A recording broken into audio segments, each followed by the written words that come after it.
Hello, everybody, and welcome to another episode of the PokerNews podcast. I am your host, Mrs. Sarah Herring, joined by Jeff Platt and Chad Holloway. Gentlemen, how are you? First, let's ask Jeff. I feel like I always start with Chad. He's looking great. We know what's happening with Chad. Jeff, what's happening with you?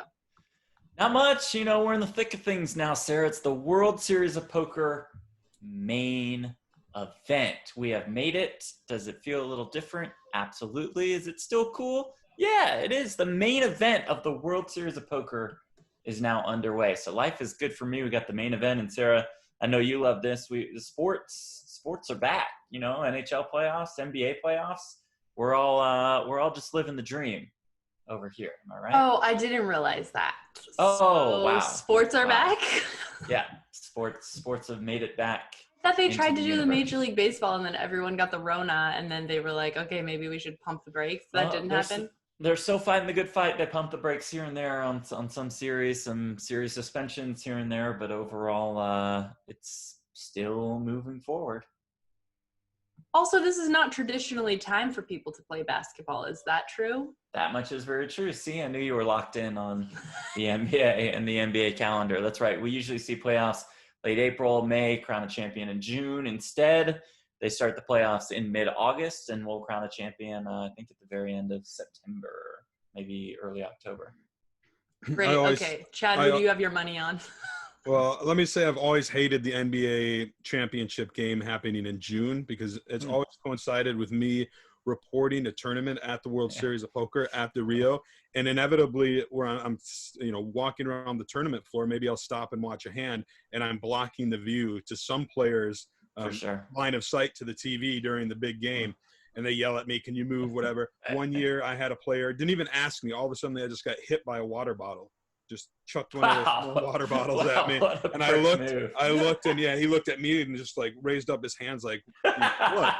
And I was flabbergasted. So, but who do I like? I don't even know how they're doing now that it's back because I haven't paid much attention. But I know before everything got shut down, my Milwaukee Bucks here in Wisconsin were doing quite well. They were indeed. They did though lose their first game of the first round to the 8th seed, the Orlando Magic, in what was a major upset. Sarah, perhaps I'll dive into the particulars after this podcast is done. You and and Chad will just chat some hoops. Yeah, I think it's important that we download on that and, so I can make sure to get my betting right moving forward. Well, we've got a lot, of course, to go over this week. We want to give a big shout out to our sponsors, GGpoker.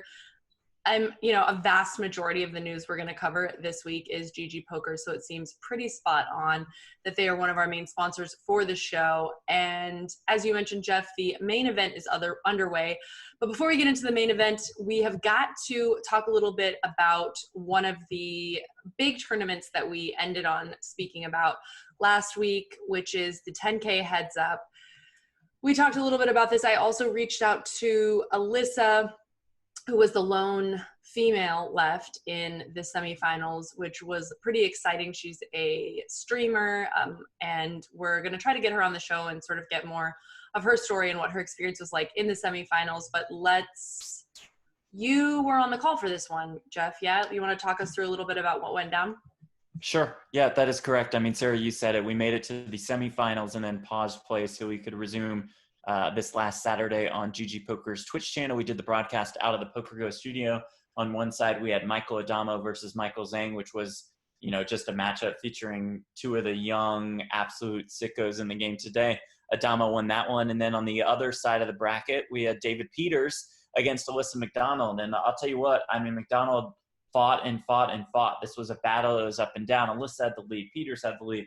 Alyssa got the lead back. In the end, the card certainly went David Peters' way, and of course, he played absolutely fantastic poker. That matched up David Peters and Michael Adamo in the finals. Adamo is looking to become the second Australian to win 3 bracelets. Jeff Lissandro has 6. David Peters was looking for his second bracelet. That is something that Peters was able to accomplish after he beat Adamo. And these plays were just, 4x over bet here, huge bluff with 8 high here, hero call with queen high here. Just a sick match. Peters wins it for more than $360 Adamo in second for $223K, and the two semifinalists, Michael Zhang and Alyssa McDonald, with $124,000. So pretty good event, pretty prestigious event. You know, I said last week we got to ramp it up for the live version next year, but a good start to this process, ramping things up with the online event this year. Hopefully it becomes a staple in the online world as well as the live world. It's funny because I think in terms of events to get to watch from the online perspective versus the live perspective, you mentioned, of course, we need to ramp it up and make it better for spectators to watch live, which I totally agree. But I was also thinking this might be one of the tournaments where it's actually fantastic to watch online. You know, this is one of those ones where when you see two players heads up, it's pretty fun to sort of keep up with the action. It's, you know, depending on what their play styles are and sort of what their personalities are, it could be a little boring in terms of what they're actually doing with their bodies and their faces, etc. They're probably stone cold killers for the most part and you see nothing, but the play itself is so interesting that, yeah, I think it's one of those ones that lends itself a little bit to maybe watching online. Did you watch it, Chad? I did not. No, I read the updates after the fact and, you know, seen some of the big hands that went down. I know, as Jeff mentioned, Alyssa battled her heart out and then, you know, flop top set and gets it in against Peters, who has, what was it, a gut shot draw, and ends up hitting, he picks up a flush draw and ends up hitting it. And, you know, I know she put in a lot of work over the past week and stuff. So it was pretty exciting. Obviously it didn't go her way, but, you know, she certainly proved a lot to the poker world. And then, of course, Steve Peters, those of us in the industry have known he's one of the best for a very, very long time. So to see him win another bracelet was not overly shocking. And I think to Sarah's point, this event did probably play a little bit better to spectators in the online format, not just for the reasons that Sarah mentioned, but also just the pace of play was that much better, right? I mean, in the live version, you have no shot clock. You know, the hands will take a while. Here, the play was really quick. You got hand after hand after hand after hand. So yeah, I think that suited the spectators a little bit better for the online version. And correct me if I'm wrong, but didn't I see something announced that the fans choice event is going to be a heads up format as well? I think. Wow. I knew they had a fans choice. I didn't know that they picked heads up. That's pretty cool. I believe I think I seen it on Negreanu's Twitter, and I could be wrong, but I believe it's going to be a 25K heads up. A heads up event. I'm pretty sure I seen that somewhere because I'm not coming up with it out of thin air, but right. That's fascinating. And it's interesting to me because there was this period in the sort of super high stakes realm where tanking was kind of the norm for whatever reason. You know, I think things become trendy and, you know, it takes off. And I want to say probably 6 or 7 years ago, tanking was sort of becoming the standard play in these uber high stakes events. And I feel like we've really moved away from that, and I'm super glad, and it's so much more fun to watch. And I think especially a lot of these high stakes guys are more, I don't know, sensitive to it at this point, or a little bit more like let's get it moving, and kind of pushed each other to do what is ultimately, I mean, I don't think they were doing it for us, but ultimately it's been a great benefit to us for them to keep things moving right along. And even I think, you know, with all the short deck and the addition of some of these other formats of poker, I think a lot of the newer, younger high stakes guys just were not interested in doing the super long Hollywooding, and we salute you for that.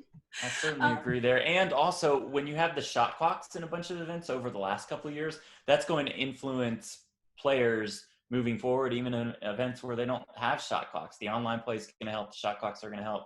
Yeah, less tanking, the better, especially for when all of us are covering a poker tournament. We're like, all right, come on, let's get on to the next one. Let's do this. Amen. Well, let's just move. I want to talk actually about the main event as we get a little bit farther along in this bad boy. So, Chad, do you want to talk a little bit about 59 and 60? Yeah, so event number 59. Let me start by saying too, real quick, since 59 was one of these tournaments that fell in it. Negreanu has been a min cashing machine once again. He did it in the WSOP.com portion. They had 15 cashes, and then he went and cashed, I think, events number 54 through 61. took a huge beat in 62 to miss a cash there, and then cashed in 63 and 64. So he's just at it again, still looking for the big breakthrough, the first final table, but definitely worth keeping an eye on. As for event number 59, it was the $2,500 double stack no limit hold'em, and coming out on top of that tournament was another Brazilian. Seen a lot of success by Brazilian players in the GGpoker portion of the WSOP. It is Leonardo Matos. Leonardo Matos goes by Babeidoro for just shy of $400,000, a $12,000 package to the WSOP Europe, and of course the gold bracelets. So yeah, I've never been to Brazil for poker. I just never have the opportunity to go, but it's right up there towards the top of the list of places I would love to visit, see what's going on there. I know Andre Akari and a lot of the other Brazilian pros are just doing a great job of making poker a spectacle, a sport, and a great game down in South America. Felipe Ramos, GGpoker ambassador, I think he's helped a lot as well. I know he's streaming a lot of his action on Twitch. And Chad, you said it. I feel like every final table we're seeing 2 or 3 Brazilians. So they've certainly shot up the ranks in the World Series of Poker. Chad, should we just do kind of a back and forth thing? Yeah, Sarah, let's do that. Sarah, are you cool with that? Yeah, Sarah's I'll just be over here just like hanging out. No, yeah, go get it done. Okay, let's do it. Event number 60, the $525 Bounty 6-Max event. That is always a fun event. That is a lot of action. Kike Sanchez from Brazil finished in 5th in this one. It was Orhan Ates winning this one. When you combine his bounties with the first place prize, he wins more than $180,000. Ates out of Turkey. He finished 26th in the previous 6-Max that Chrissy B won. So the first Turkish bracelet in the books, and it goes to Orhan Ates. In event number 61, the $300 monster stack was actually the 3rd bracelet to a player from the UK. Coming out on top of the 3,491 entry field was Alexander Stacey, goes by Mighty Warrior, took it down for $127,000 and the bracelet. Notable at the final table, a guy that if he's at the final table, he's always going to be my pick to win because I've watched him win many tournaments over the years. One, Mr. Steve O'Dwyer. Didn't win this one, but ended up finishing 7th for $18,000. In event number 62, the $1,500 pot limit Omaha. When this guy is at a final table, I'll always pick him to win a PLO event, and that is Sami Kelapuro out of Finland, known as Lars Luzak online. But Sami finished in 6th in this one. The winner out of the great country of the United States of America, that would be Bradley Rubin, plays on GG under Dr. Strange 7. He wins more than $220K, and again, the $1,500 pot limit Omaha event. Event number 63 was the $500 mini main event. Ended up getting a whopping 15,205 players. It had a $5 million guarantee. Crushed that, $7.2 million in the prize pool. Took 16 hours for this one to reach a winner. Final table is full of some players. I don't recognize anybody in the names, but a very international affair. You had players from India, Germany, Ukraine, Singapore, Austria. But coming out on top from Croatia was Ivan Zufik, Zufo16 online. Took it down for $843,000. The bracelet and a WSOP Europe package. So congratulations on him turning $500 into, $843,000. That's incredible. Dude, what the deuces? That's insane. I mean, that's got to be the biggest prize we've seen so far. And maybe that's an insane prize to win online. Am I right? That's stupid, silly, sick, whatever word you want to use to describe it. I mean, Chad said it, more than 15,000 entries in a $500 tournament. This was one where they had a bunch of different flights that you could play throughout the course of a week. Day 2 took forever, which makes sense because they had a ton of players, but that is pretty surreal. Absolutely insane, because there was more than 20,000 in what was last year? What was the huge Colossus, I guess? 50. The big 50? Okay, so that was $500 also, right? Yeah. But is it okay, I need to know what the person who won that. What did they win? 1-point-something million? Femi Fashkin? Yeah, yep. Femi Fashkin. He was a guest on the podcast. after he won it. And I don't know if, it was like 1.6 million or Yeah. something like that. So I've noticed this with you, having known you a while. You get really excited when a small buy-in can result in a big payday. Like, you don't care if it's a 25K and the guy wins 1.5 million. Right. It's a 25K. But turning $500 in, or less than 1,000, into hundreds of thousands, you always light up a little bit. Dude, that's my like inner dream world just coming out. Like, I am just loving this. This is amazing. And can you guys speak then to, it seems like there has been zero problem meeting the guarantees. There was some questions about whether or not there would be some overlays and people would maybe like be able to find values here and there, but it seems like for the most part, they've been hitting all of their guarantees and then some. Yeah, I can't recall any that they've missed or anything off the top of my head. I'm pretty sure they've met most of them, if not all of them, with ease. The numbers have been very impressive. From, I mentioned it in the WSOP.com portion in July that, given it was just the 2 states they were catering to, those numbers were very solid, very impressive. You have to be happy with those. And I think GGpoker and WSOP have to be very happy with the numbers they've seen thus far in the GGpoker portion. Obviously, the main event with the $25 million guarantee is the one they're probably sweating the most. But if these numbers, there's no reason to believe it shouldn't get to that guarantee number. Absolutely. And I think before we get into the last little section of things we want to talk about, and with relationship to the GGpoker portion of this online bracelet series, I want to give a big shout out to the sponsor for this week's show. Outside of GGpoker, we are also being sponsored by Stake Kings. Win up to $10,000 in the Staking Challenge free roll on StakeKings.com for the WSOP event number 70, the $25,000 Poker Players Championship with $10 million guaranteed. Each user will receive 5,000 in challenge coins to use in the StakeKings.com staking challenge. And your goal is to accumulate the most challenge coins as you possibly can by selecting the players that you want to stake for the WSOP 25K Players Championship. You can create your free account on StakeKings.com and make your picks for the WSOP 25K before it starts on August 23rd. Stake Kings has live chat available 24/7 if you have any questions. Now, I, for one, think this sounds really fun. And the sort of the fantasy draft, the 25K fantasy draft, is one of my favorite elements of the World Series of Poker. So sort of taking a micro version of this for the 25K Players Championship, I think seems really fun.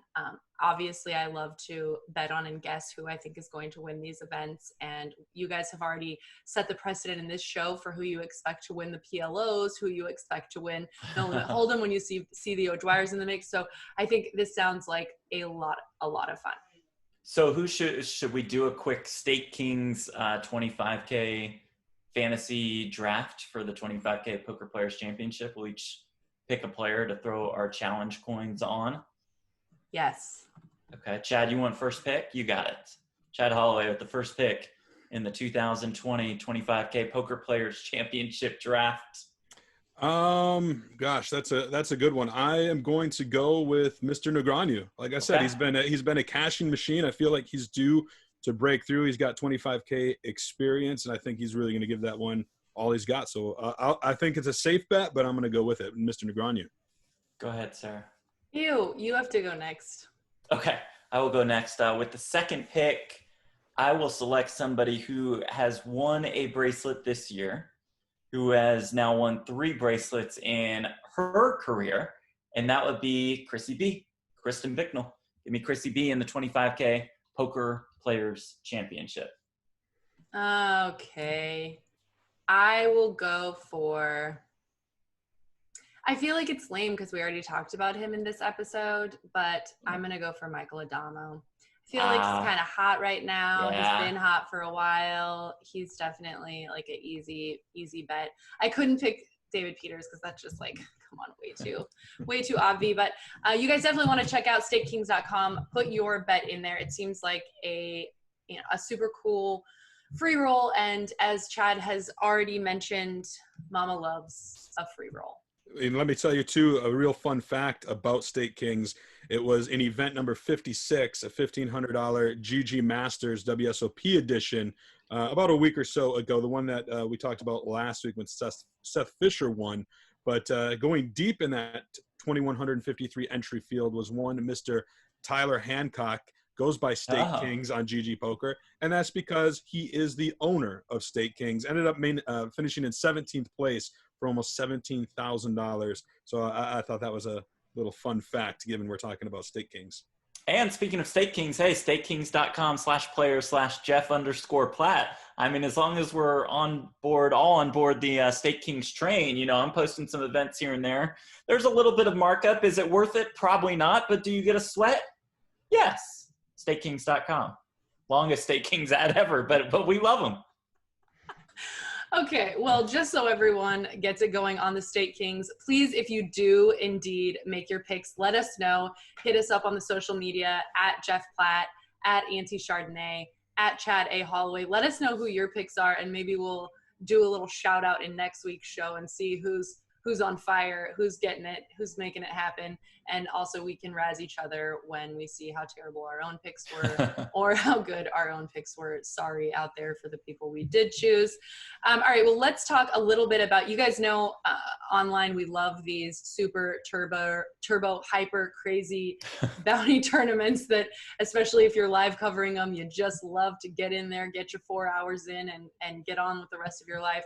Jeff, talk to me a little bit about Event 64. Yeah, the $840 turbo bounty event, more than 2,200 players. So clearly the players love these events as well. We mentioned how good of a summer it's been for Brazil. It's also been a really strong summer for India as well. And Kartik Ved picks up the bracelet, wins more than $234,000. Tim West finished in fourth, Team A, 4-2-0 with more than 56K in earnings. And the aforementioned GGpoker ambassador, Felipe Ramos, one of our favorites, one of the best guys in the game, one of the nicest guys out there, finished in 7th place. So that's it for 64. And Chad, I think there's just one more that's completed, right? That's right. Event number 65, $600 no limit hold'em deep stack, got 2,911 runners, $1.6 million prize pool, and coming out on top was Ukraine's Dmitro Bystrovzerov, goes by a simple Too Bad as his online screen name, which I think is, I love the simplicity. Won $227,000 the bracelet and a WSOP Europe package. So congratulations to those winners. I mean, event number 65. There's only 85 events. We've only got 20 left. That's pretty crazy. What do you guys see as the value addition of the WSOP Europe package at this point? And also question mark, is there a chance that this event is actually going to go down as originally scheduled? I'll say this. It's great value if they're going to honor it in 2021. If they're saying it's only good for 2020, then it's probably, 50-50, I'd say, is kind of the odds of it happening. I think Kings Casino and Leon are really going to push for it. They're going to try to have it. We'll see if that actually happens. I know there are some live events that will be taking place in the United States here in the next month or two. They might be on the smaller side, more mid-major sort of things, but there certainly is movement, and I think that the players are hungry for it. I think that it's like a Field of Dreams baseball diamond. If you build it, they will come. So if the WSOP Europe does happen, those who are able to come, not travel banned or something like those of us in the United States might be, that the turnouts would probably be actually fairly decent. So I think adding these packages is a good touch. Letting people know that the WSOP Europe still exists, whether it will be this fall or possibly next year, that it's still in people's minds. Yeah, I think to Chad's point, sure, there's a much better chance of WSOP Europe happening this year than the World Series of Poker here in Las Vegas. But with that said, I think Czech Republic has had a pretty bad last couple of weeks, relatively speaking. Nothing compared to the great United States of America, but it's been pretty rough for the Czech Republic. It's kind of hard for me to see the World Series of Poker putting their branding behind a massive tournament event that would take place in a country that is somewhat struggling to handle COVID-19 at this point. So the chances for both are not great. Chances for WSOP Europe, yeah, sure, a little better, but still overall not fantastic. Yeah, it's interesting. I'm really curious because my husband has mentioned to me several times that for a lot of major industries or, businesses with a lot of, say, money in the bank, that there is clearly uh, that basically there could be some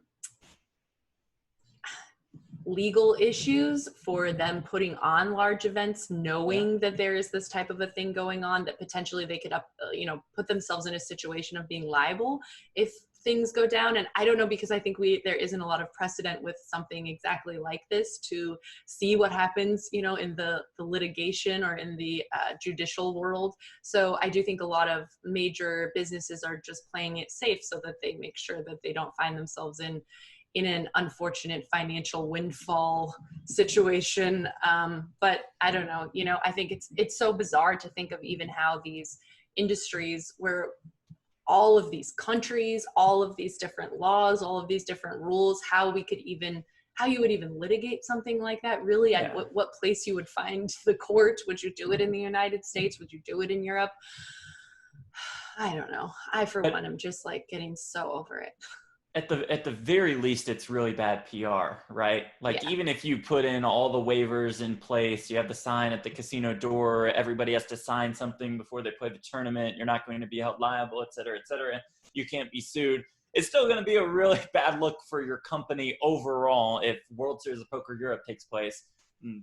36 people get coronavirus in the first day. It's just like, I don't think you want to even touch the potential of having that kind of a PR catastrophe. You're right. And they are, especially the casino industry, they are very cautious about their PR, very cautious about their marketing and all this, as we know from trying to shoot inside casinos many times.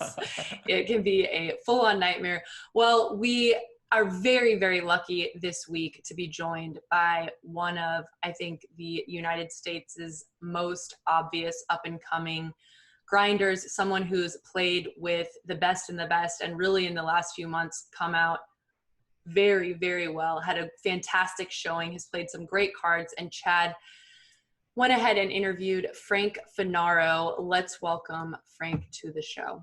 All right, I am with our guest, Frank Funaro, out of New Jersey. I've reported on you, Walt, I've been at the Borgata before, but recently I've been reporting on you doing some online play and having some success. I think most notably you finished runner-up to Joe Mckeehen in the WSOP High Roller last month. Frank, thanks for taking the time to chat with me. No problem, Chad. I think it's going to stick with me for a while, that loss to Joe Mckeehen. Well, let's start right there. I was going to ask you, what was it like to go deep in that big event and to have such a big score? I think you took $219,000 on paper from that event to the $3,200 High Roller.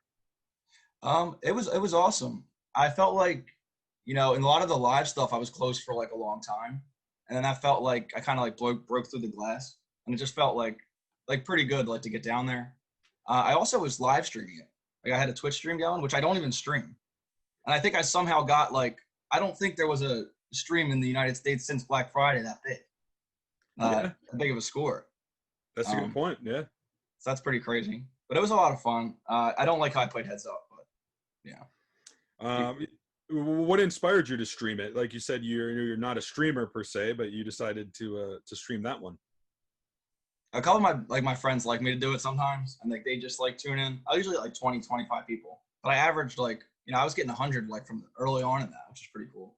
I think Jeff Platt puts up all the streamers and stuff, or someone else, and then I ended up getting a good amount of traffic through it. By the end, it was I think 300-400 people watching it. Wow. So do you have any inclination to maybe stream a little bit more, moving forward? Probably not. No. It's just the day in, day out doing that. It's hard for me to talk the whole time, and I feel like I might lose a little bit playing wise if I have to and I don't sound like an idiot all the time. It's hard to come up with stuff. It's very hard. I give them a lot of credit. Sure. Yeah, I streamed once or twice for PokerNews, and I know what you mean. It's definitely a challenge to juggle keeping the viewers entertained and then trying to focus on your play. Obviously, you did a good job going, as deep as you did. What was that whole final table like? There were some big names there. Roland Israelovici David Jackson, Clayton McGuire, some of the guys that stick out that I remember. But what was it like for you? Was it up and down final table, pretty smooth sailing to heads up play, or what was it like? So what I remember, everyone was about evenish, and it was like very shallow. And then I started picking up some chips, and then I felt like I had like enough of a lead where I could really start like opening and like really starting to run the table. And then I ended up, I think 5-hand that I had like a pretty big overall lead. And then I won a couple flips. And then 3-handed, I had all the chips. And then I was just like basically auto all in. And then, you know, I ended up losing, like Joe picked up ace king.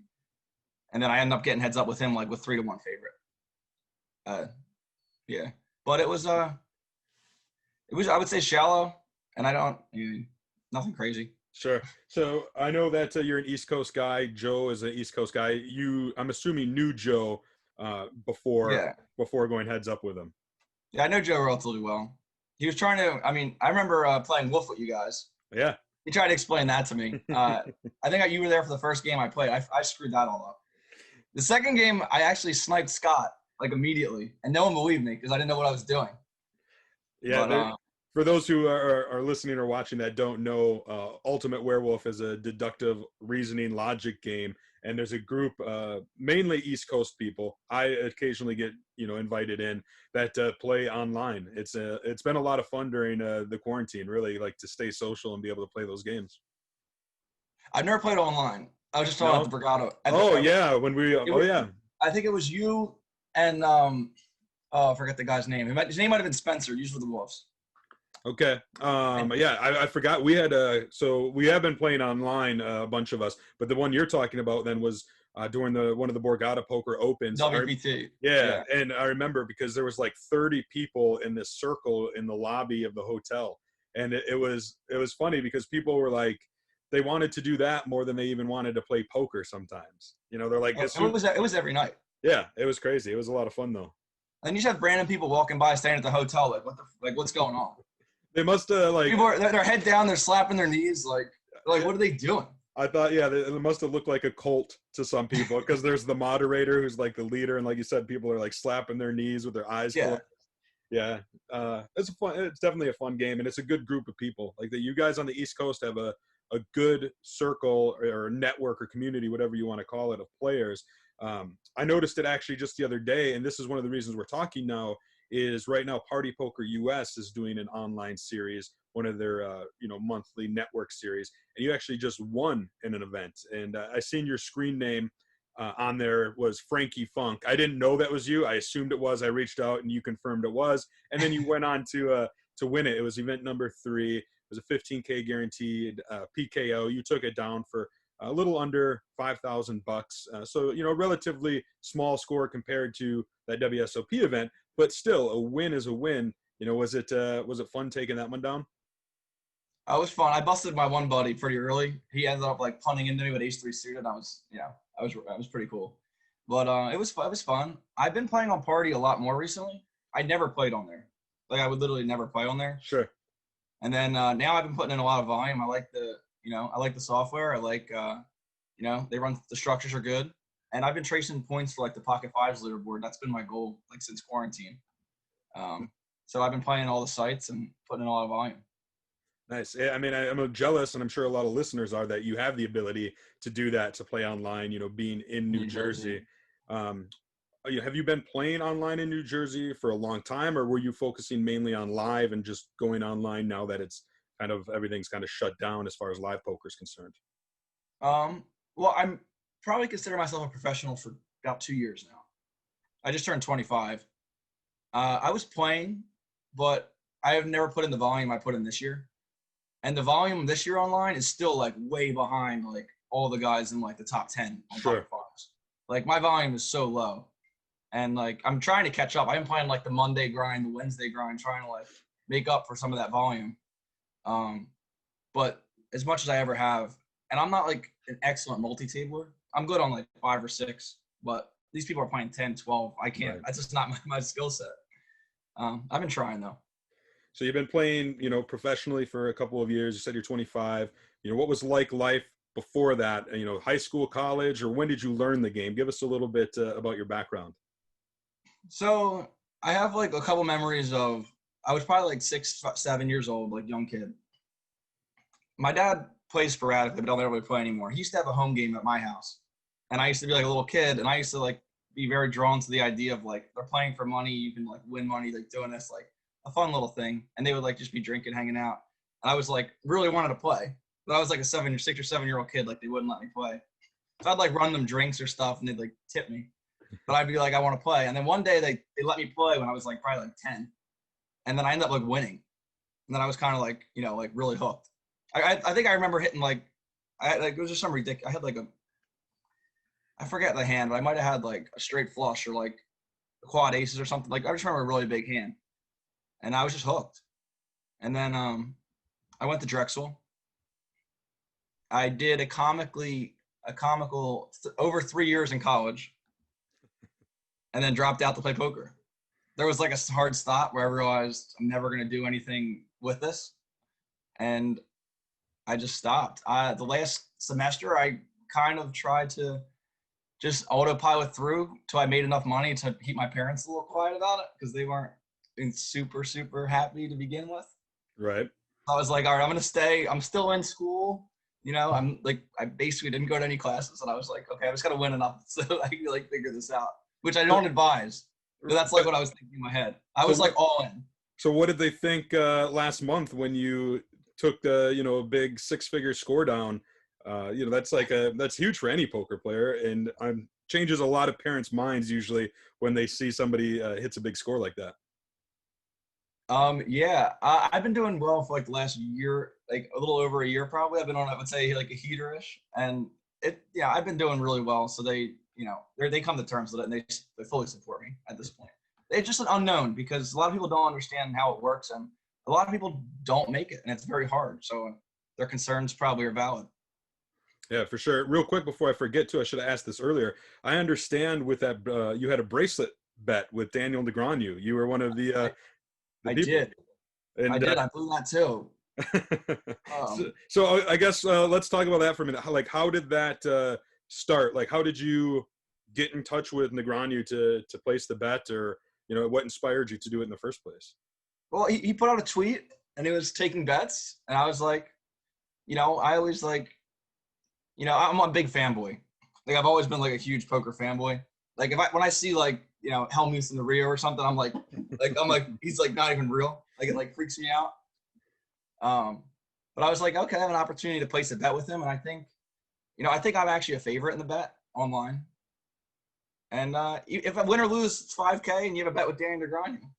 It's fun either way, and most of the time everyone's gonna push. So, Yeah, and so was it disappointing to not claim a win in that bet, because you did end up finishing a runner-up? I mean, obviously it's right. You finished second. If you were told you were going to finish second at the start of the tournament, of course, you'd be thrilled. But then you actually do it, and of course it's disappointment because you were so close to.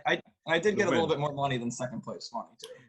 Yeah, even though it's officially not allowed, yeah, I'm privy to a little bit. We won't go into any details on that.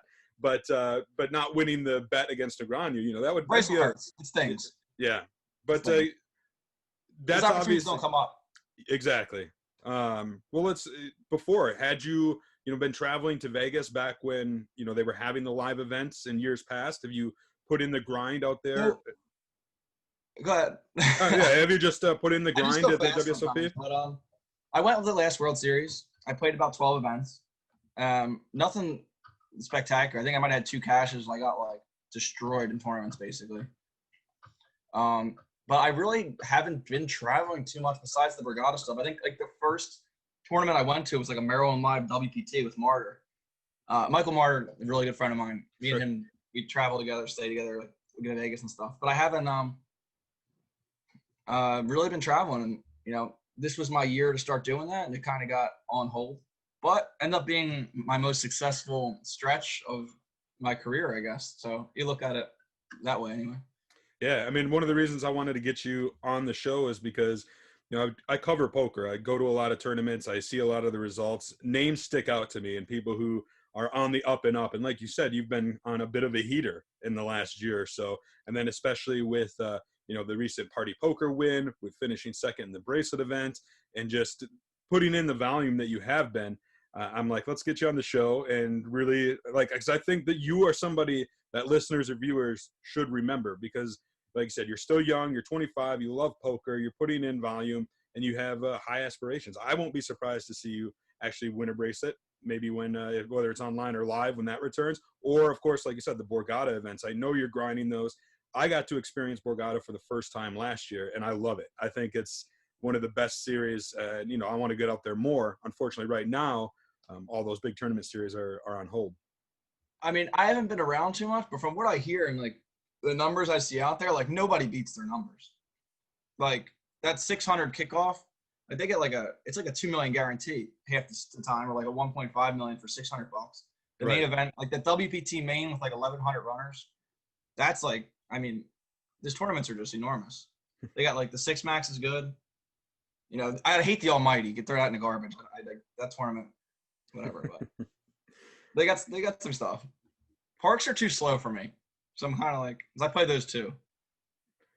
Well, you actually won. I'm looking at your Hendon Mob right now. Last August, so almost a year ago, almost 3 days removed from being exactly a year, you won a $300 deepest stack event at the Borgata. Turned that $300 into nearly $13,000, according to Hendon Mob. Back in 2017, took down another deep stack event.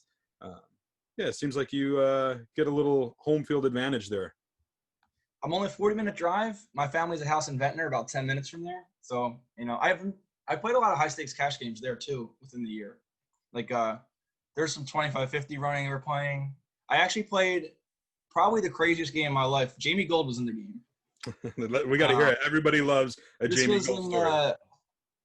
It's actually a relatively decent story. It was during the WPT series, probably when I was we were talking about the Wolf, the same series. So it started at 10 quarter 50. And then they put on this ante game. So it worked like this, where every hand, the small blind has to ante $25 into a side pot. And that pot grows until the small blind wins the pot. And then if he wins the pot, he wins both pots. Goes around, whatever. Eventually, it's $100 small blind ante. So I don't even know what the stakes would be at this point. We're not super deep. Everyone's about 10, 20K. But so every hand, small blind had to ante 100 until the small blind would win a pot. And it would get to sometimes it would go 10 hands, it'd be 1,000 in the whatever. So you're playing 500, 1,000. So I don't know if you know Jeff Areno. I recognize the name a little bit. Don't know him too well. Jeff. So I get aces on the button. He's in the small blind. I raise I forget whatever. He 3-bets the small blind, 7x, enormous because he's fighting for probably $1,000 whatever. Right. I just click it back. He thinks for a while and just jams the 6-2 offsuit into my aces. I don't see the hand until after, but he's no, I just want to go once, runs it, and he's you're good, and he had 6-2. Yeah, Jamie Gold was in the game. Surprisingly nitty. Oh, okay. Never really played with him, but he was ordering. He probably had 10 martinis, and I was eating his olives because I like olives. I would have to order. He was only allowed to order one at a time, and I was next to him, so I would order one, and he would order one, but I would give it to him, and I was just keeping the olives. Well, there you go. That's 7 a.m. I need to eat something. So have you been playing any cash games online? I know you're doing the tournament grinds online. Do you play cash games online too? I want to say before this shutdown, I was mostly playing cash online. Okay. I was playing, mid to high stakes, 2-5, 5-10. And I was there's a whole bum hunting thing now going around. But I was game selecting heavy on the big games. I wasn't in there really battling in 10, 20, 25, 50. But if the games were good, I would go and sit and check it out. But I was a lot of 5-10, a lot of 2-5. And then the prize pools, once the shutdown started, I was what the hell am I even doing playing these games? Against 4 regs, your big blinds for 100 is small, and it's just a grind. And then there's tournaments every night with 20K to first on WSOP-E. What am I doing? And then I just started winning everything. Well, before I let you go, let's talk real quick. You're in New Jersey. That is kind of Eagles country. You've got the photo or the picture in the background of Nick Foles, but you're not an Eagles fan, correct? I'm kind of anti-Philly. Okay. Sports anyway. I think the Sixers fans drive me, well, historically the worst. I was like a huge Kobe fan. All and right. Sixers, AI, I always had to hear so much crap about, like, you know, they think all their players are the best. Everyone else is the worst. And I actually didn't mind the Eagles, like, under Andy Reid and, like, back in the day. But after, like, Chip Kelly, like, I like, and everyone tried to tell me, I mean, you're not from the area. No, I'm not. I know football fairly well, though. Yeah. But these people were saying, like, when Bradford was coming, and I'm, like, the biggest Brady guy ever. They were, like, comparing Bradford to Brady, like, his accuracy and, like, how he was going to be. And I was like, just stop. Like, and then, like, you know, now, like, the Wentz thing's, like, the new thing. So if you're anti-Eagles, why the picture of Nick Foles? Oh, I'm a Nick Foles fan. Okay. Yeah. I was, like, my 3 favorite quarterbacks are Brady, Peyton Manning, and Nick Foles. I just love the story. I liked him when he was here originally. You know, the guy just wins. He gets a lot of crap. I mean, he hasn't been successful on crappy teams, but in the right situation, he's shown up. Right. Fair enough. You know, the Eagles have been one of those teams where, you know, for so long they were good, but they were just never the best. And then, like you said, like with Andy Reid, I was very happy to see him finally get a Super Bowl win last year, even though it wasn't with the Eagles. But great coach. Chiefs. Great coach. He deserved it. You know, he does make, like, some mistakes, like, you know, I feel like. But I was never a big McNabb guy, and I feel like McNabb was a lot of the reason why they couldn't get it done either. You're not going to be – I mean, they lost to Brady too. Like, you know, what are you going to do? Right. Well, Frank, I appreciate you taking the time to chat with us. And if players want to, or poker fans want to keep on top of you, is Twitter the best way to do that? I know you're on Twitter at Frank Funaro 1. That's the number 1 at Frank Funaro 1. I don't know if you have any other, if you're on Instagram, TikTok, any of that kind of stuff. I just started Instagram. I haven't posted anything yet, but that'll be coming out. Mostly just Twitter. I have Snapchat too, but that's, like, a little different. Yeah. So is the Instagram going to be the same as the Twitter? Is it at Frank Funaro 1? You got to look. I don't know. Yeah, it's brand new. We might be able to get you some Instagram followers. It just says, it is Frank Funaro 1. There's no pictures on it yet. Well, it's just there. Now you might have to you'll have to put something. We'll put out, as soon as this podcast or video goes live, we'll put it on the PokerNews Instagram, and then we can tag you, and then who knows, maybe you'll start picking up some followers. All right, Chad. All right, Frank. Thanks for taking the time, man. No problem. Well, that's one of the things I love so much about doing this podcast, you know, is first of all, talking to players that we know and love, that we've seen forever, getting to know new sides of them, hearing their takes and perspective, but also getting to meet and know players that we haven't spoken to before, showcasing some new faces in the poker world. And I hope that we're going to be able to do that even more in the next coming weeks. I think these big events like the World Series of Poker, that's one of the best things that it does, is bring to light a lot of these players that maybe we don't see as frequently or talk to as frequently. And now the whole world is going to know, because of GGpoker, who everyone is. Get ready. Check yourselves.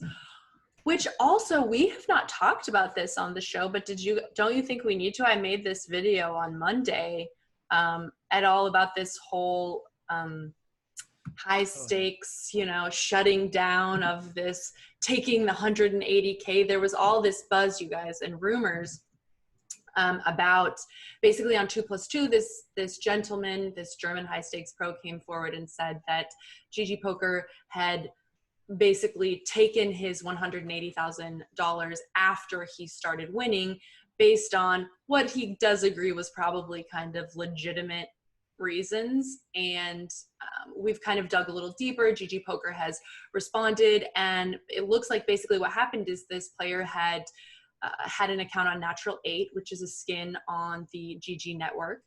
He was asked to stop playing on Natural 8 or any other skin under the GG network. It looks like he did in fact play on several other GG Network skins and also made an account on GGpoker. Later, when we went to just recently, GGpoker made it so that your real name is going to be revealed. And as a result, a lot of players had to do a little bit more confirmation of their identities. And during this process of confirming of his identity, it was sort of flagged. They were able to connect his identity on GGpoker with the former skin on Natural 8. He apparently had been warned that his money would be confiscated. They ultimately did confiscate the money, and then in a gesture of, I guess, good faith, gave him the sort of initial $50,000 deposit back, but took the rest of the funds and gave them to the players that he had won from. And I was paying a lot of attention before Monday to what was going on with this. Have you guys noticed what's been the sort of response in the poker world in the last couple days? Chad, before you go, can I just fill y'all in on what my response is? Yes. Yeah, go ahead. Okay. So he's on a site. The site kicks him off. They give him all his money. Every single dollar is earned. They said, hey, you're done here. Do not come back. Comes back a couple years later to that exact same site. And sure, it's a different skin or layout or whatever. But if you're a poker player, like whose site is whose. Comes back to the same site that he was kicked off of, plays, starts to win some money. And then they say, hey, we just told you years ago that we've kicked you off and you can't come back. So you can't come back. So they give you your initial deposit back, which is great. They didn't pocket, the money that he won. They distributed amongst the players. Like, open and shut case. If you're kicked out of somewhere, you cannot return. So don't return. So don't come back. It's just like, this was ridiculous. Sarah, I'm sorry you had to spend so much of your time researching this matter. I just like, it was the same thing. I said, if this was real life and Caesars trespasses you, and then you go to Harrah's, and then Caesar says, excuse me, we trespass you, you will go to jail. Like, immediately go to jail. So then I was like, oh, it's so bizarre. And then I kind of wanted to say, okay, I can a little bit understand that maybe you wouldn't understand that Natural 8 is a skin on GGpoker. But then he had actually posted the letter from Natural 8, and at the bottom it says GG Network. I'm like, really? You didn't know that? It's the exact same software. Come on. I definitely was like, yeah, okay, I'm not sure about this whole thing, but I'm glad you feel that way, because I feel like a lot of the people in the high stakes poker community don't feel that way, and it's maybe not a surprise why they don't. I think two of the issues that I seemed to notice as this was unfolding was first, the lack of information that came out. And that's not a surprise in what we see in this day and age, even outside the poker world.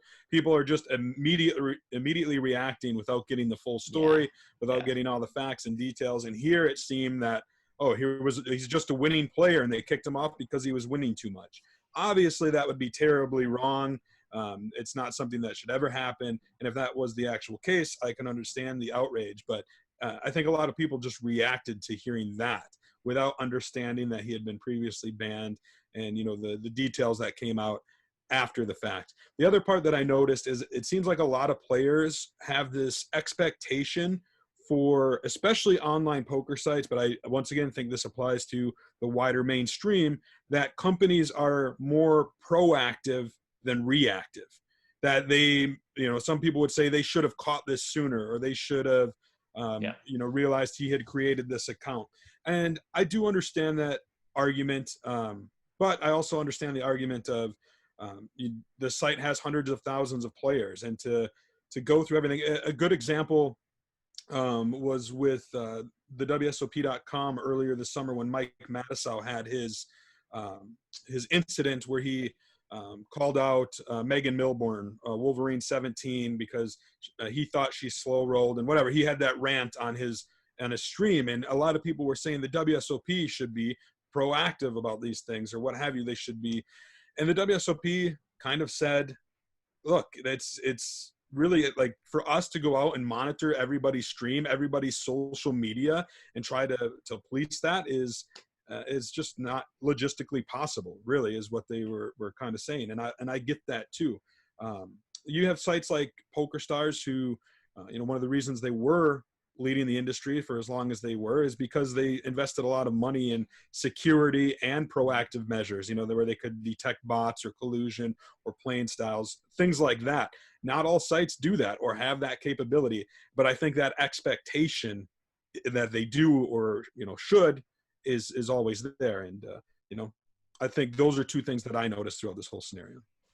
Well, I'm curious because, of course, this brought up a conversation that's been a part of the general conversation within the poker community for a long time, which is about bum hunting, right? And about, fine picking your table choices. And this is something I've been in conversation with people who are both poker players and people who are industry leaders in trying to understand how best to avoid those situations, right? That ultimately in the poker community, if you have people who are what they, say bum hunting, that this is super bad for the poker community as a whole, and that you have some obligation as the, poker client to provide some sort of, I guess, security, or to provide some sort of a better environment for, say, the whales who do want to come in and play. And I think that's also just an interesting conversation. A, what are the best ways to handle and deal with that? And B, should that be something that poker, clients are trying to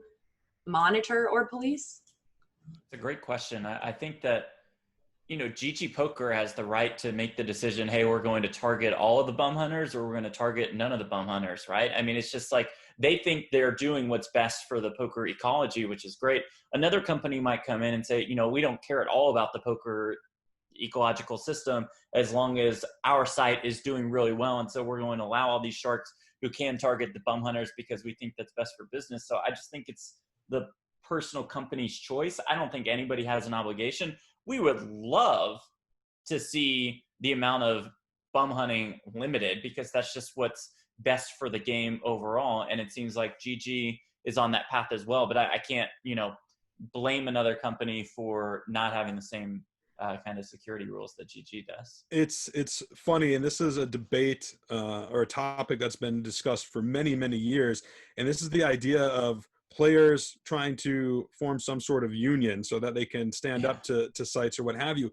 But it will never work in my opinion. I think it's a great idea. I think, if it could exist, that would be great, where these players band together and say, all right, we don't like what site X is doing, so we're not going to play on site X unless they come to the table and meet us on some of these terms. It sounds fantastic. The problem with that is site X could then say, well, you know what, we're not going to listen to you, and we're going to throw this $100 buy-in, $1 million guarantee. If you don't want to play it, don't play it. Yeah. But then what happens is then, since poker's a game about your own bottom dollar, your own, you're playing for yourself, is there's always going to be players who say, well, this is $1 million guarantee, nobody's playing it, I'm going to go over there and play it because I'm worried about my bottom dollar and not everything as a whole. And I think that's why the whole poker union, theory, whenever it comes up, the idea just kind of falls apart.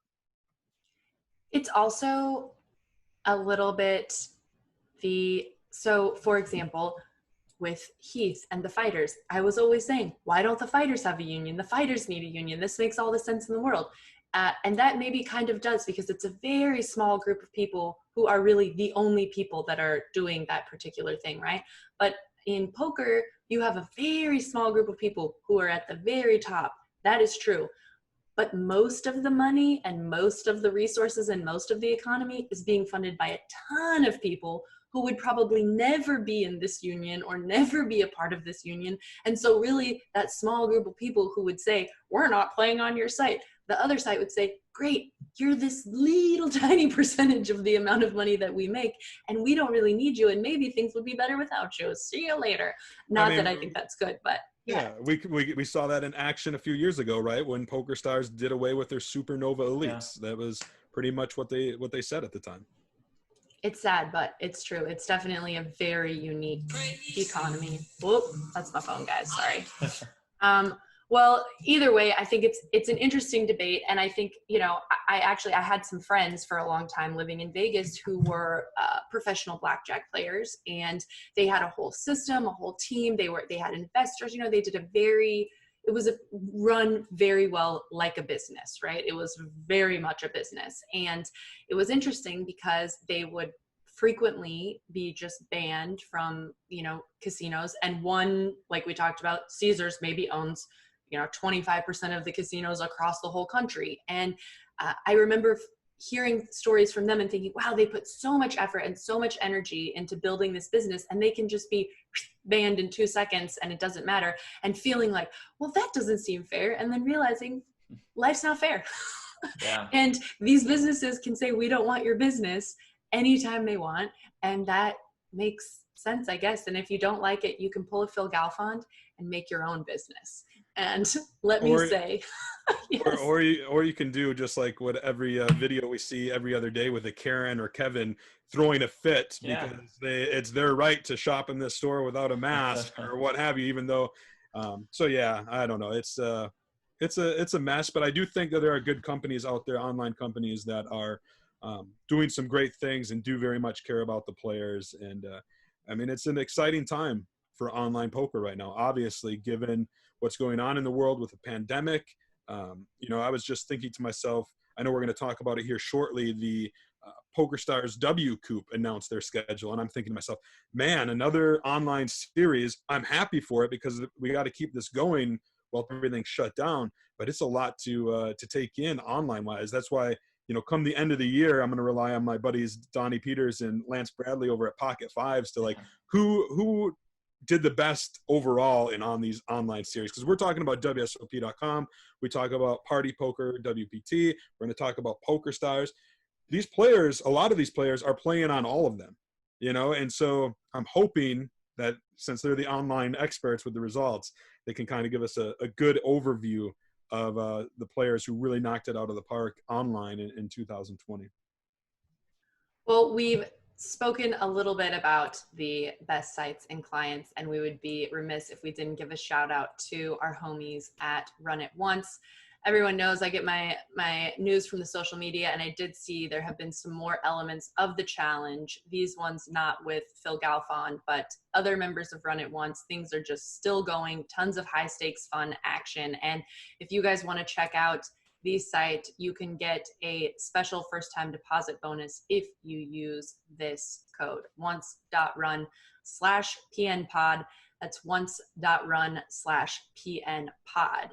And when I was looking at my social media this morning, I did see a tweet from Manig Loeser, which it had 200K and some change, saying you finished runner up.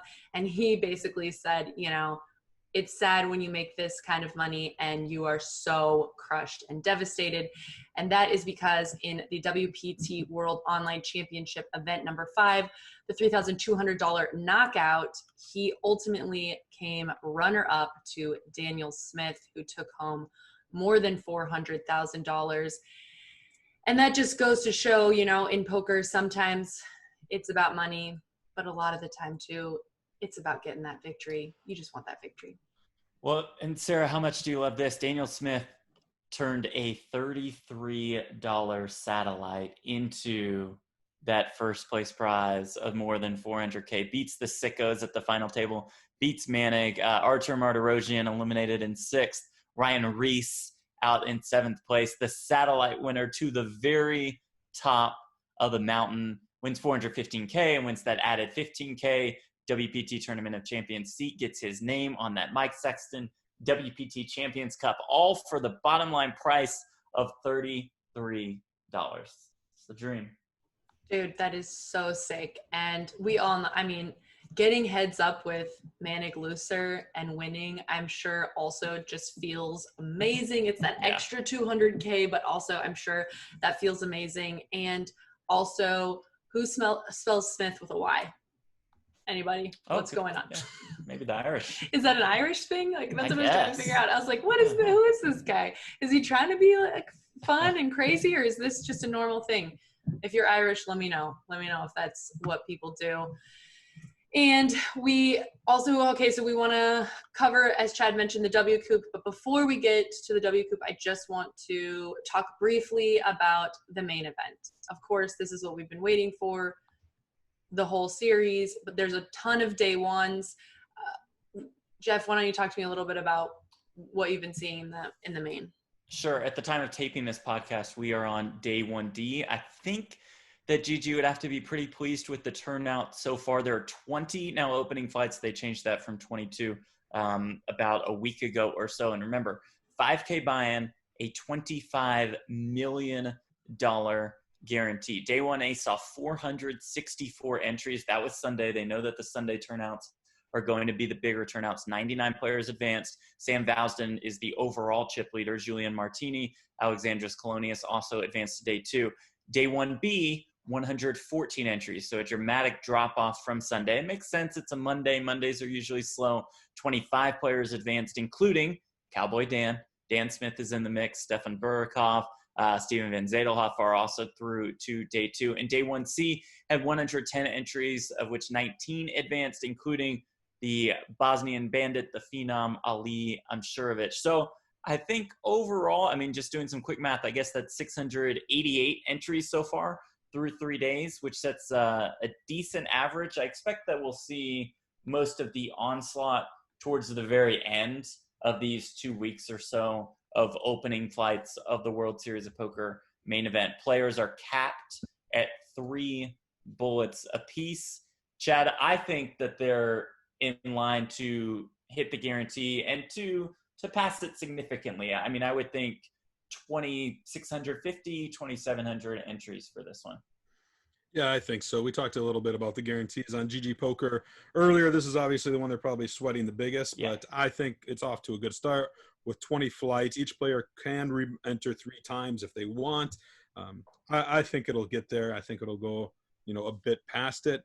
And yeah, I mean, the main event's underway. It's exciting, but there's still 17 starting flights left. I'm not overly excited about it. Get it down, get me a little closer to day 2. I'm sure I'll perk up a bit about it, but it's certainly a big one. And, the $25 million guarantee, I know when we all first heard that, we were very impressed by it. And kind of to transition over to the WCOOP, which I mentioned earlier, and I know we were going to talk about, I was reading over the presser for this festival, and to give you some details, it's going to start at the end of the month. It's going to start on Sunday, August 30th, and go through Wednesday, September 23rd.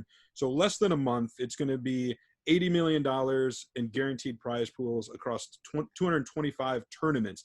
Now, there's actually 75 individual events, but each event has a low, medium, and high buy-in. So there's a total of 225 tournaments, which is pretty standard for these PokerStars WCOOPs.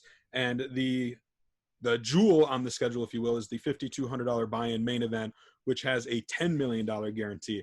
Now, it's interesting when you say, that $10 million compared to $25 million of the WSOP main event on GGpoker, it does kind of pale in comparison. But I do have a lot of respect for PokerStars kind of staying in their lane, if you will. Like the WCOOP, this is the 19th annual WCOOP. They have a recipe for it. There's a reason it's one of the most prestigious online series in the world and has been for a while. So they could have said or thought, we need to do something bigger and better to keep pace with what GGpoker is doing.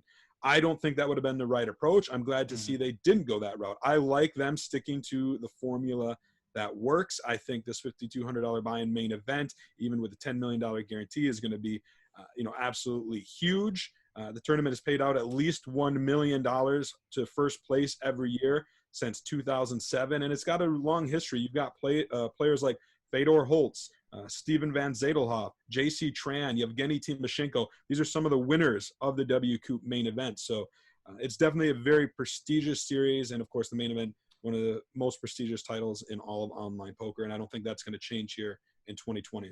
Yeah, and I think that this schedule has drawn some rave reviews, much like yours. I saw Patrick Leonard, the Party Poker ambassador, tweeting about this, and he said basically what Chad said, that they could have gone ham with this schedule, could have had all the re-entries in the world, all of the great, headline numbers, like, oh, look at us, $200 million in prize pools. Instead, they made a decent amount of their tournaments freeze outs. They didn't focus on just these massive guarantees. They focused on the quality of poker tournaments. And then quick note, I obviously did the math wrong on the GGpoker World Series of Poker main event. I'm predicting 5,354 entries. If they had 26 or 2,700, they would fall very, very, very, very short of their guarantee, and that would not be good for anybody. So again, my prediction for GG is they'll be fine with this $25 million guarantee with 53 or 5,400. And you know what? Let's forget about the WSOP main event on GGpoker. Let's even forget about the WCOOP main event. The tournament I'm most excited about is going to be on September 5th. That's the WCOOP 5-card draw event. Ooh. You know, You might be off to Mexico or Canada to fire that one. I'll tell you what, I would love to play it. I learned poker by playing 5-card draw many, many years ago. I love the old school feel, the old West style of the game. It's outdated game for sure, but it's so rarely played. I love that they included that on the schedule here. It's interesting you mentioned, sort of, and I've read that the bracelet events at this point on GGpoker are just dominating compared, say, to the non-bracelet events. And it's very clear that, people wanting to win a bracelet might be a big part of why the GGpoker main event can have a $25 million guarantee and feel slightly more confident that they're going to get there. But it's interesting because I remember there was one year where, and I think we did it, I want to say in Deauville, it was somewhere very cold, but PokerStars decided to award bracelets to the WCOOP winners, and they had a big ceremony and the whole thing. And it was interesting. I actually thought it was a great idea to sort of legitimize or to more tangibly create this type of environment that the WSOP does for these online players in such a prestigious event. But it was interesting because lots of the players didn't show up to receive their bracelets. And I think many of the players were very much online players and kind of uncomfortable in that going up on stage environment. Anyways, many of them felt weird. Anatoly Filatov, actually, I will say, is one. I remember he was wearing a bow tie and he did stand out to me as someone I was like, this kid's going places. Like, I like this guy. But it's interesting because they did that one year, and I expected, similar to, say, like the European Poker Awards or something like that, that we would probably see this repeated moving forward. But I never saw another ceremony like that. I think they kind of gave it a shot and just realized, our branding, our distinction, what we have going on is quite different than the World Series of Poker. And we don't need to do the same things to sort of make our mark and do the way we do the way Stars does. Any other thoughts though on the schedule? I was thinking about making a video kind of breaking down the schedule, talking about, the pros, cons before we let the homies go. Is there anything else we should mention about the WCOOP?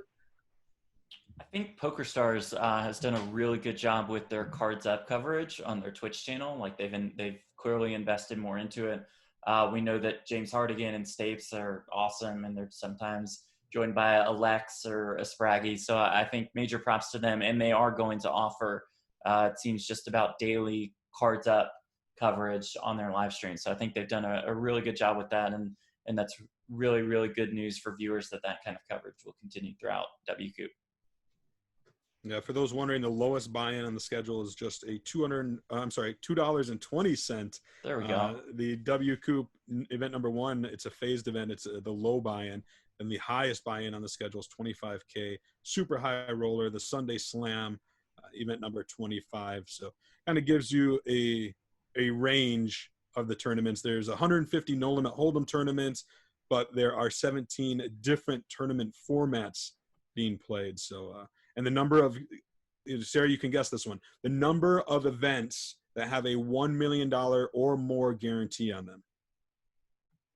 I will say there are 12. Well, it's a decent guess. It's almost twice that. 23 events have $1 million guaranteed prize pool. Just off by the number you guessed. Great. Perfect. Thanks, Chad. Really appreciate that.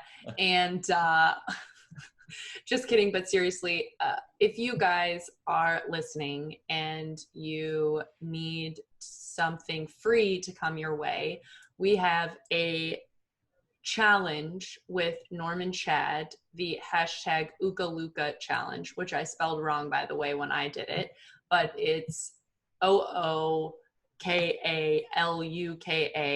And if you haven't checked out our coverage on Twitch, you definitely want to check out twitch.tv/PokerNews, and they will be announcing the winner of the Ookaluka challenge on twitch.tv/PokerNews. You can also check out, I guess, twitch.tv/Jeff Platt if you're interested in that coverage. I guess that coverage is pretty legit too, from what I hear. But the Ooka Looka Challenge is more or less, Norman Chad had a couple of, I think, disheartening things happen. Not to mention COVID, which is just depressing for everyone and super depressing when you get it. And he came up with this dance as a way to sort of try to bring some positive vibes into the world.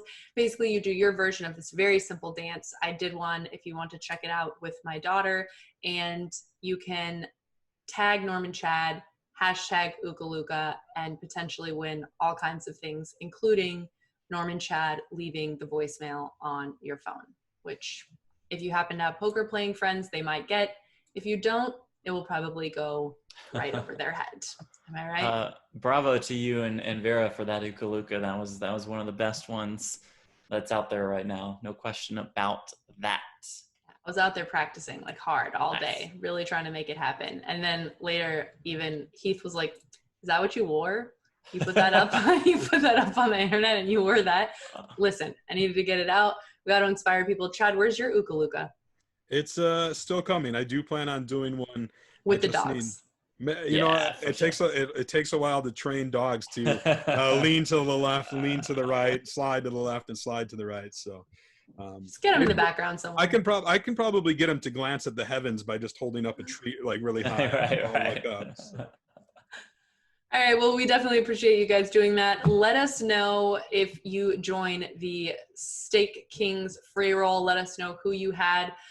We will, of course, be keeping track and figuring out which one of us got closest to choosing the best player there. Oh, wow. I just opened up everything on my desktop. If you guys have anything else, any ideas for cool stories or guests, of course, get at us on the Twitter. You can also get us at PokerNews. And we, of course, appreciate you guys very, very much. We appreciate the listens, the follows, all of the insights. And I really appreciated everyone last week who got my night nurse jokes, and I could really use a night nurse. So just in case anybody's have a good night nurse. If your Monday through Friday night nurse, Sarah, has to be really good. The Saturday to Sunday one is okay, you know. If anyone knows a good night nurse that's working on charity, then let me know, please. And thank you guys so much for listening. Deuces. The key to winning big is using every little bit of knowledge to your advantage. At Oddschecker, we give you the edge. Better odds, better picks, and better offers to make you a better bettor. Why settle for less? Quickly compare the odds at every sportsbook to ensure that you're getting the best price to maximize your return. Not only that, but we have experts on every sport, from hoops and football through to soccer and boxing. Our experts analyze the form and study the stats to deliver you totally free picks and parlays. Oddschecker also highlights the most lucrative welcome offers in the industry. If you're looking to open an account, then you are eligible for hundreds of dollars in totally free bets. If you're new to legal sports betting, then we're here to help, offering simple advice to understand betting guides and updates on your state's current legislative situation. Visit us at www.oddschecker.com/US. Oddschecker, sports betting smarter.